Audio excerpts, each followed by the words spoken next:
Ժողովուրդ ջան, ուրեմն մեր երկրի նախագահը, եթե իհարկե ճանաչում եք, ընդունեց հրամանագիր, որ ընտրությունները լինելու են հունիսի 7-ին 2026 թվականին։ Հաշվի չառնելով, որ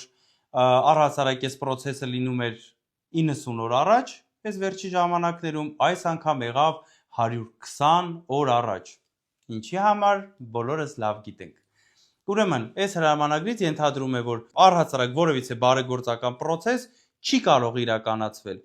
Այս մարդիկ ինչ են մտածում։ Նախ ում հետ են համեմատվում, իրանց արշինով են փորձում չափեն, եթե իրանք ձեզ, մեզ, առհասարակ մեր ժողովրդին հիշում են մենակ նախընտրական շրջաններում իրենց փուչ խոստումներով 7 տարի ապացուցված, որ ոչ մի իրանց խոստում չեն կատարել, որևիցե ինչ որ տենց բարի վերաբերմունքով, ինչ որ ուշադրությունով, իրանք եկել են համեմատվում են Սամվել Կարապետյանի հետ, որ 30 տարուց ավել այդ մարդը իր սեփական աշխատած գումարով եղել է մեր ժողովրդի կողքին, սկսած սովորական ուսանողի վարձավճարից միջև եվրոպական ստանդարտներով մեծ հիվանդանոց կառուցել ու նվիրել մեր ժողովրդին։ Փետրվարի 7-ից բոլորի համար կանոնները նույնն են, թե մեր համար, թե ՔՊ-ի համար։ Եվ ինչ է անում ՔՊ-ն։ Փետրվարի 9-ին ՔՊ-ի մարզպետը որոշում է կայացնում պետբյուջեից օգնություն բաժանել։ Պետբյուջեից մեր, ձեր գրպանից օգնություն բաժանել։ Ուզում եմ հասկանամ, այդ դուք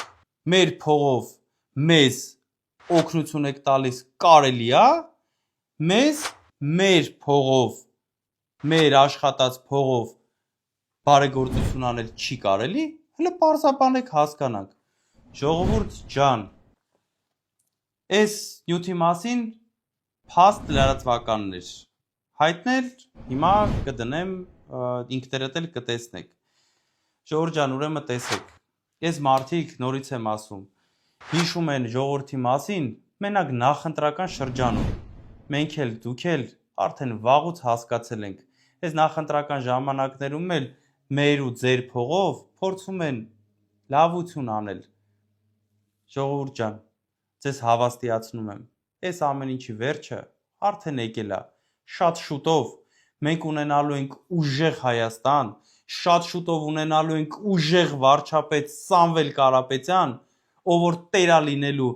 ամեն մեր պետական բյուջեն մտնող լումային, լավացնելու է մեր ժողովրդի ապրուստը, ունենալու ենք ուժեղ Հայաստան, ուժեղ տնտեսություն